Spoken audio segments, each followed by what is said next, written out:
어제 백악관 출입기자단 만찬 행사장에서 총격 사건이 있었죠. 관련 내용 이영종 한국국가전략연구원 북한연구센터장, 김덕일 고려대 중동이슬람센터 연구위원과 함께 나눠보도록 하겠습니다. 어서 오세요. 네, 두 분 어서 오세요. 안녕하십니까. 예, 정말 하마터면 큰일 날 뻔한 총격 사건이었습니다. 관련 영상부터 보겠습니다.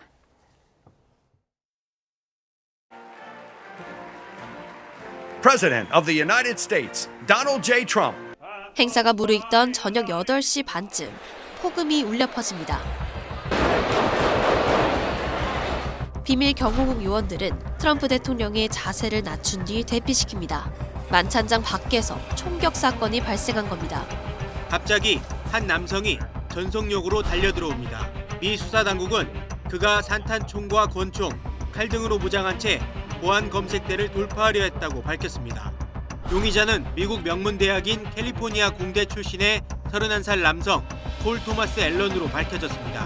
It does appear that he did in fact have set out to target folks that work in the administration, likely including the president. He had a lot of hatred in his heart for quite a while, and he just, I don't know, it was a religious thing. It was strongly anti-Christian. 수사당국은 일단 트럼프 대통령을 겨냥한 암살 시도인 것으로 보고 있습니다.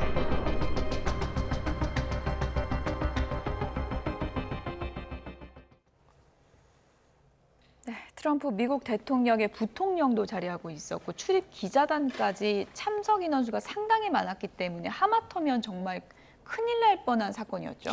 네, 그렇습니다. 사실 예. 이게 연례적인 행사이기는 한데요. 대통령이 이번에 이례적으로 또 참석을 했습니다. 트럼프 대통령이 이런 행사 별로 참석을 안 하는, 언론하고는 좀 거리를 두는 이런 입장이었는데 예. 최근에 아마 이란 사태라든가 이런 걸 보면서 좀 가서 기자들하고 뭔가 친교를 다져야 되겠다 이렇게 해서 참석을 했는데 그걸 노리고 아마 이런 총격 사건이 벌어진 것 같습니다.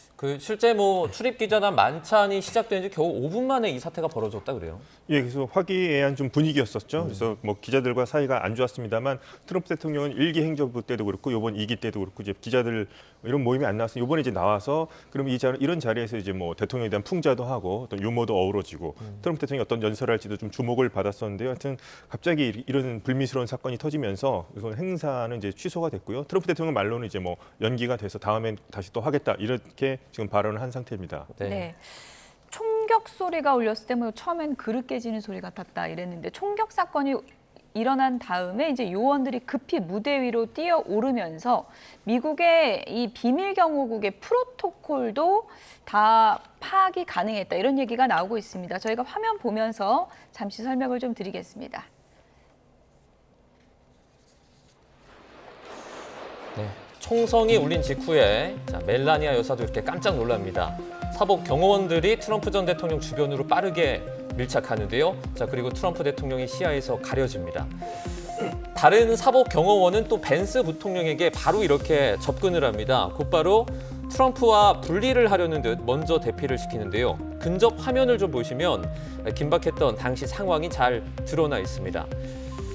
총격 뒤 불과 10초 만에 지금 보시는 것처럼 소총을 든 병력들이 투입돼서 주변을 경계하고요.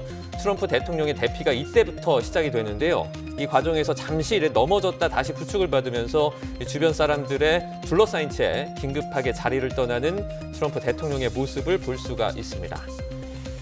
네, 지금 보신 모든 상황이 이제 한 10여 초 만에 발생을 했는데 대통령 이런 위기 상황 경호 프로토콜이 바로 잘 드러나는 것 같아요.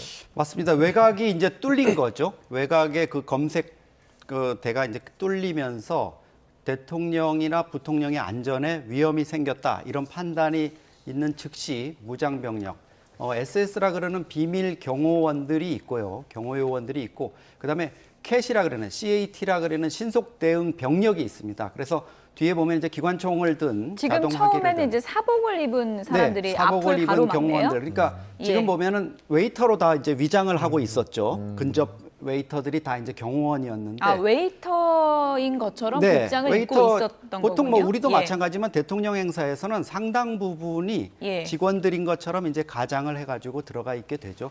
그래서 일단 에워쌌는데 상황이 심상치 않다. 바깥에 지금 총격이 있었다 이런 상황이 되면서 무장 병력이 들어오게 됩니다. 그러면서 대통령을 이제 피신을 시키게 되고요. 저 쪽지는 뭔가요?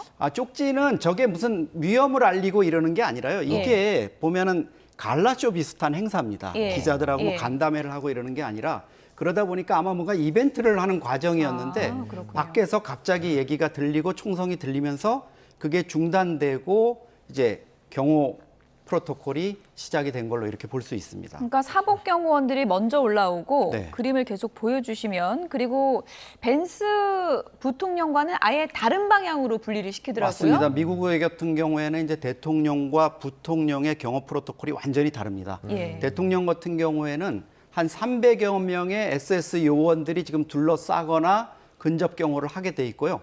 부통령은 한 90명에서 100명 정도인데요. 보시면 알겠지만 부통령 쪽에는 무장 경호원들은 없습니다. 그렇군요. 그러니까 민간 그 경호원들이 거의 어깨를 그냥 잡아 끌다시피 해가지고 그냥 끌어내는데요.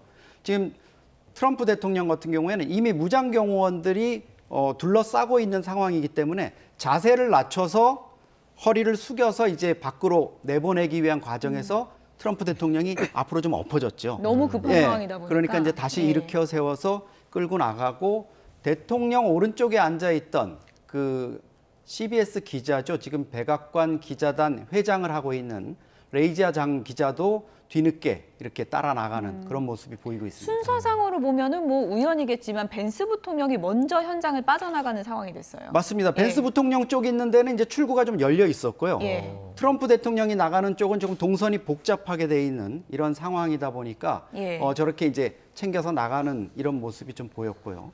저희가 또 화면을 봤을 때 그 무장한 그러니까 소총을 들고 있는 그 무장 인력이 한 10초 만에 들어오더라고요. 이것도 맞습니다. 프로토콜에 네. 들어있는 거겠죠? 그렇죠. 저게 뭐 캣이라는 저 신속 대응 병력이 현장을 장악하고 왜냐하면 밖에서 지금 저격을 하려는 그 범인이 돌파를 시도했지 않습니까? 그거는 막았지만 뭐 내부에 있는 인원 중에서도 동조자라든가 또 미리 잠복해 있던 그 공범이 있을 수 있기 때문에 완전히 무장한 병력들이 지금 현장 상황을 장악하는 모습입니다. 프로토콜이 좀 확인됐다 이런 시각도 있지만 생각보다 경호가 좀 허술했던 거 아니야? 이런 또 비판도 있는 것 같아요. 그게 이제 그럴 수밖에 없는 게요. 예. 이 행사 자체가 외부의 무슨 정치적인 지지자들을 불러서 한다거나 이렇게 되면 금속 탐지기, 메탈 디텍터까지 설치해가지고 철저하게 검색이 됐을 텐데요. 예.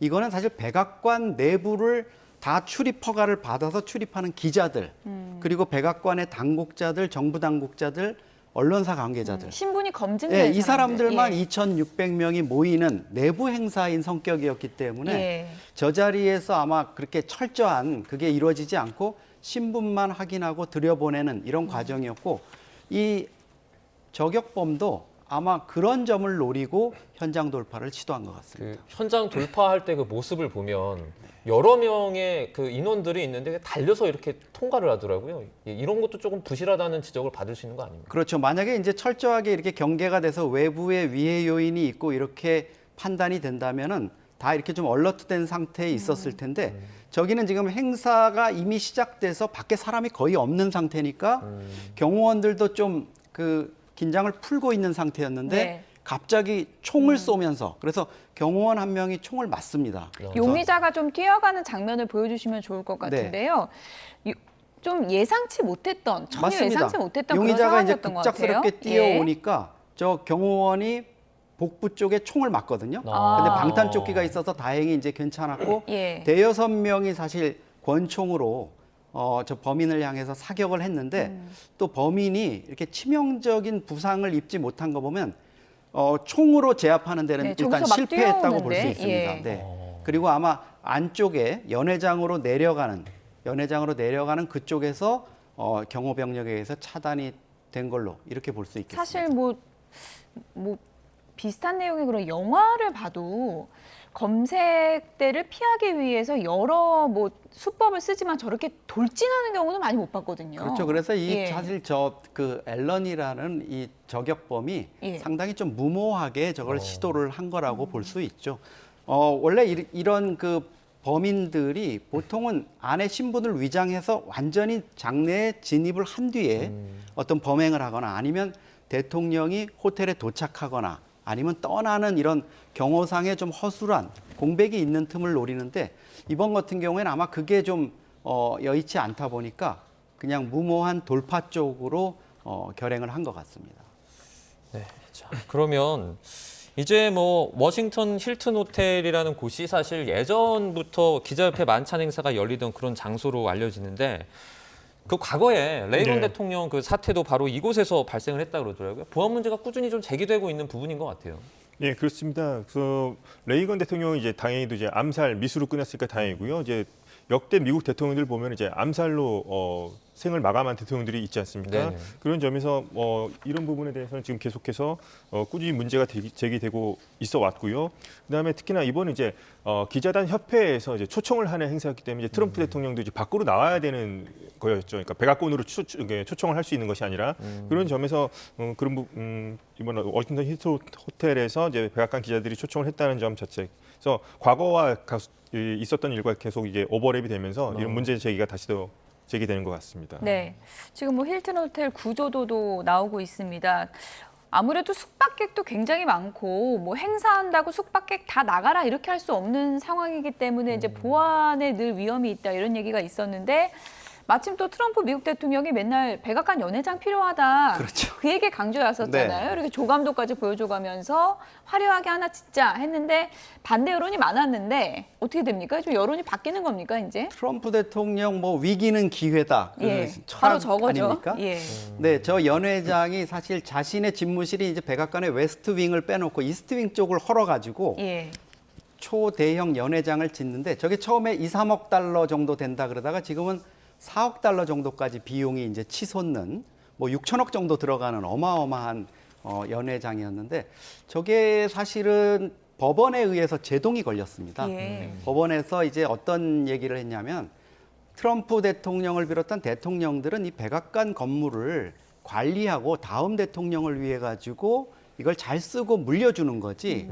거기를 지금 또 웨스트윙 같은 경우, 이스트윙 같은 경우에는 그게 유적으로 또 보존이 돼 있어가지고 그걸 허물지 말라는 이런 판결이 내려졌는데요. 트럼프 대통령은 아마 밖에서 호텔에서 이렇게 하다 보니까 이런 일이 생기지 않느냐. 예. 보안을 위해서는 안에 지어야 된다. 이런 부분을 당분간 좀 목소리를 높여갈 것 같습니다. 예. 이 총격 사건의 용의자가 이제 토머스 앨런인데 예. 알려지는 바에 따르면 뭐 엘리트 출신이라고 지금 전해지고 있어요. 뭐 나사에서도 뭐 인턴으로 일한 적이 예. 있을 정도로 그 정도로 어떤 좀 공부도 많이 하고 이런 인물로 좀 전해지고 있는데 사건 범행 한 10분 전에 가족들한테 성명서를 보냈는데 거기에 자신을 친절한 암살자라고 소개를 네. 하더라고요. 이건 좀 어떤 연유입니까? 예, 그 엘리트죠. 그리고 뭐 평상시 성격도 조용했다고 하는데요. 보면은 이 트럼프 행정부에 대해서 상당한 이제 불만이 있었던 걸로 보입니다. 그래서 네. 뭐 경쟁자였던 옛날에 카멜라 해리스 뭐 대선 후보에게도 뭐 기부한 적도 있다고 합니다만 소액이긴 합니다만 그래서 정치에 높은 관심이 있는 사람으로 보이는데 트럼프 대통령의 어떤 정책이라든가 이런 것들이 마음에 들지 않았던 것 같고요. 그래서 예. 트럼프 대통령도 직접 노렸고 트럼프 행정부인데 아마도 이번에 참석한다는 사실을 알고서 뭐 부통령을 비롯해서 장관들까지도 노렸던 걸로 볼 수 있겠습니다.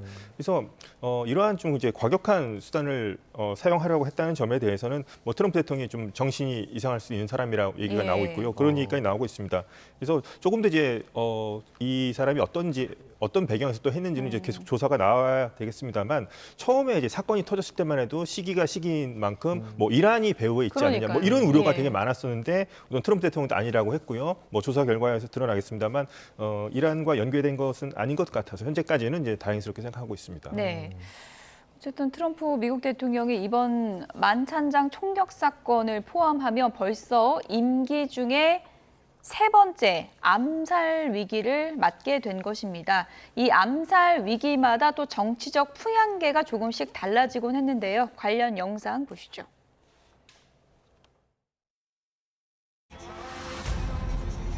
당시 대선 후보였던 트럼프가 연설을 시작한 지 5분 정도 지났을 때 And you know, that's a little bit old, that chart. That chart's a couple of months old. And if you want to really see something that's said, take a look at what happened.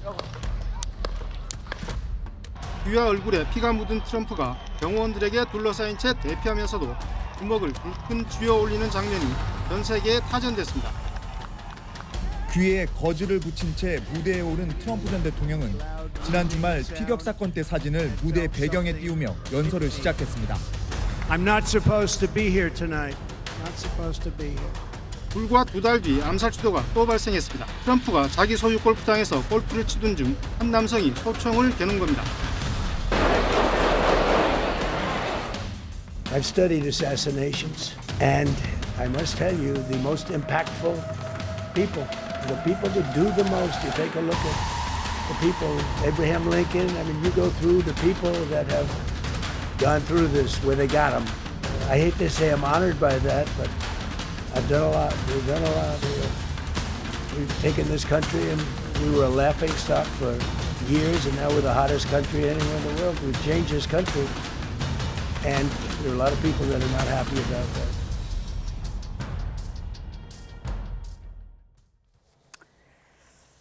네, 세 번째 암살 위기. 정치적으로는 어떤 파장이 있을지도 많은 분들이 이제 궁금해하고 있는데 본인이 만찬장에서 그런 소동이 있었는데 나비 넥타이 맨 채로 기자회견했거든요. 네. 링컨 같은 그런 대통령이 그런 위협을 받는다. 나도 굉장히 영향력이 있는 대통령이기 때문에 이런 일을 당하는 것 같다. 본인 입으로 얘기를 하더라고요. 글쎄요, 논란의 중심에 있어서 뭐 어떤 저격에 또 암살의 대상이 된다는 거는 맞는 것 같은데요. 예. 저 얘기를 꼭 본인 입으로 했어야 될지 다른 사람들이 이제 언론이나 이런 데서 평가를 하면 이렇게 자연이 될 수 있는데 어쨌든 트럼프 대통령은 이번 그 암살 시도 사건을 본인의 정치 입지를 좀 다지는 데 활용을 하는 것 같아요. 지금 지지율도 많이 떨어지고 이란 전쟁 하니까요. 때문에 뭐 3월에 한 38%였던 게 33%로 5%포인트 떨어지고 이랬으니까 아마 2024년 7월에 버틀러 암살 그 미수 사건 때처럼 좀 대선 국면에서 본인이 지지율이 올랐던 이런 식으로 할 수도 있는데 이번에 같은 경우에는 트럼프에게 사실 직접적인 위협이 됐다 이렇게 보기에는 좀 무리기 때문에 그때와는 조금 좀 다른 상황이 전개될 수는 있을 것 같습니다. 어쨌든 트럼프의 극렬 지지층 사이에서는 예. 이번에도 신의 가호가 있었다 이러면서 트럼프를 좀 다시 띄우는 분위기가 이어지고 있습니다. 네, 이번 총격 사건이 말씀해주신 지지층 결집도 좀 영향을 줄 수도 있을 것 같은데 이란 협상 과정에도 어떻게 보면 또 사람들의 다른 어떤 관심을 좀 불러일으킬 수도 있을 것 같아요. 우선 이제 이란 협상이라든가 이런 것들이 상당히 지금 지지부진한 느낌이 있어서 교착 상태라고 했었는데 지금 모든 이슈가 또 갑자기 좀 이 이슈로 바뀌었죠. 그래서 약간 좀 시간 상황을 좀 전환시키는 효과도 있을 것 같기도 하고요. 처음에 이란 측은 이거 본인들은 안 했다고 부인을 했었습니다만 네네. 이란 측 관영이나 반관영 매체에서는 트럼프 쪽의 더 자작극이다. 뭐 이런 얘기까지도 나왔었습니다. 그래서 이것을 통해서 어떤 뭐 반전의 계기를 삼을 수 있을 것인가 뭐 그런 뭐 트럼프 대통령의 어떤 역량을 봐야 되겠습니다만 지금 트럼프 대통령은 이렇게 함으로써 약간 자신이 어떤 불사조의 이미지 같은 거죠. 이제 3번씩이나 나를 노렸지만 나는 살아났다. 이런 이미지를 통해서 반전 여론을 극적으로 뒤집기는 힘들겠습니다만 정말 트럼프를 지지하는 강성 지지층들 사이에서는 오히려 더 결집시키는 효과는 있을 것 같기는 합니다. 네, 보수 지지층이 뭐 결집을 할지 미국에서 이 부분은 좀 지켜봐야 될 것 같은데 뭐 이전 총격 사건과는 다르다 이런 시각도 또 많은 것 같고요.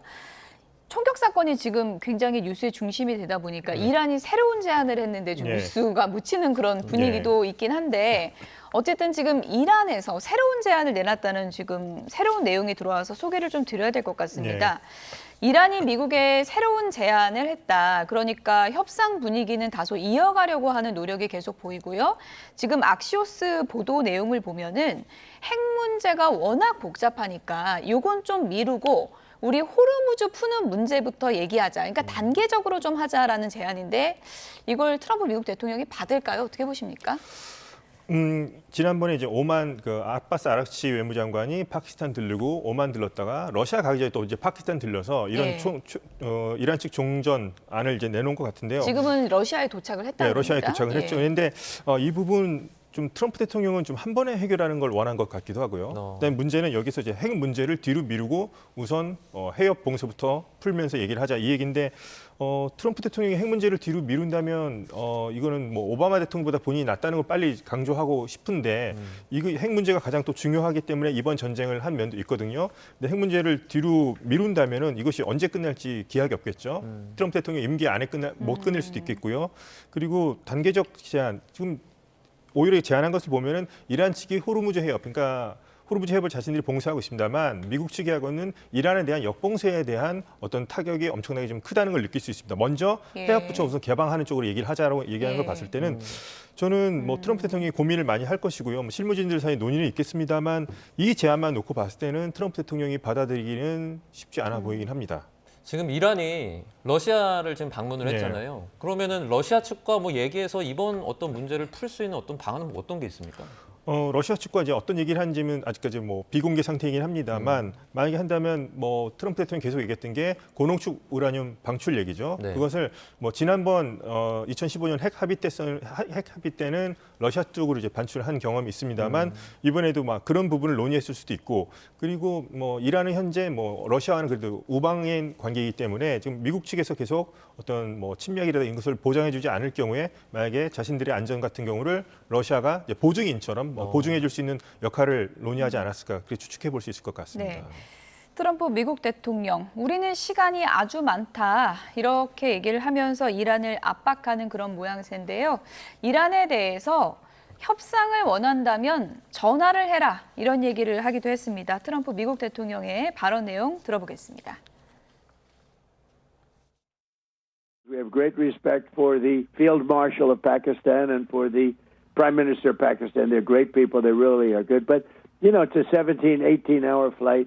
I said, when is this meeting taking place? And it was like going to be on Tuesday, and it was Saturday, and they're leaving, you know, and by the time they get there, it's hours and hours and hours of flying. And I said, we're not doing this anymore. We have all the cards.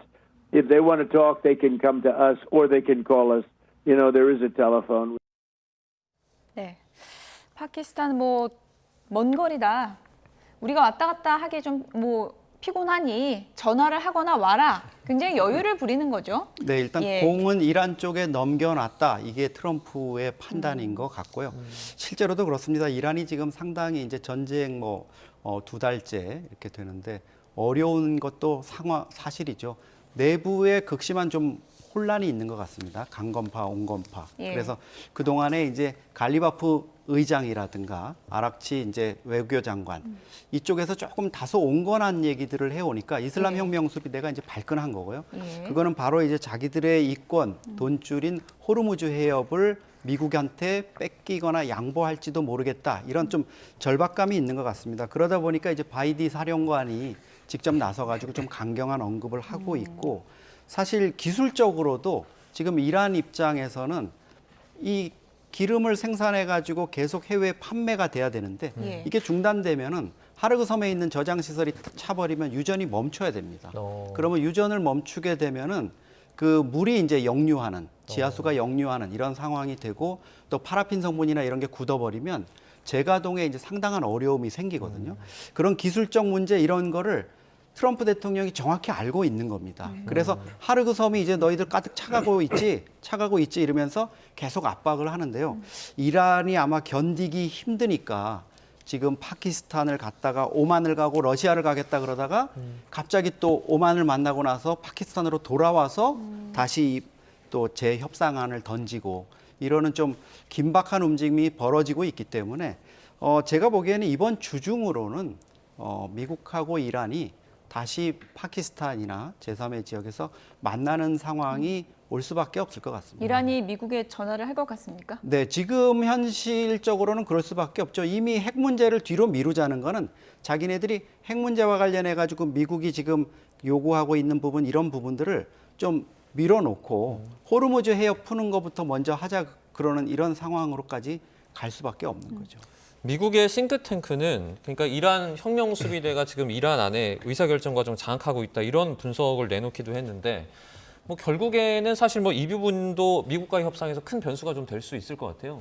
예, 그렇습니다. 원래 이란 같은 경우에는 최고 지도자가 중심이 돼가지고 정치인, 이제 종교인, 그다음에 관료, 그다음에 군부 이렇게 해서 역할 분담시키고 이걸 이제 계속해서 조율해 왔었는데요. 알리 하메네이가 지난번에 죽었고 그 아들인 모스타바가 그 역할을 해줘야 되는데 지금 뭐 나타나지도 않고 있는 상황에서 혁명 수비대가 좀 다른 역할까지도 자신들이 독점하고 있는 것으로 보면 될 수 있겠고요. 그래서 이번에 지금 뭐 단계적 타결안 제시한 것도 보게 되면 핵 얘기는 뺀 걸 봐서는 우선 이 문제만큼 우리가 포기할 수 없다. 이런 식으로 얘기를 한 것 같습니다. 강경파 목소리가 더 커진 강경파 거군요. 중에서 이제 초강경파라고 초강경파. 할 수 있습니다. 강경파 중에서 갈리바프라고 하는 국회의장은 협상에 나간 사람이었기 때문에 이제 실용 강경파라고 볼 수 있겠습니다만 초강경파들은 핵 주권 양보하려고 하지 않을 거고요. 협상 자체를 일정의 항복, 굴욕으로 생각하고 있기 때문에 뭐 부정적으로 생각하고 있습니다만 이런 뭐 협상안을 외무부를 통해서 내놓았다면 이것은 약간 좀 시간을 끌려는 것으로도 보이기도 하고 물론 이란은 시간이 끌면 상당히 불리하긴 합니다만 약간 이란 축구도 뭐 침대 축구를 하는 것처럼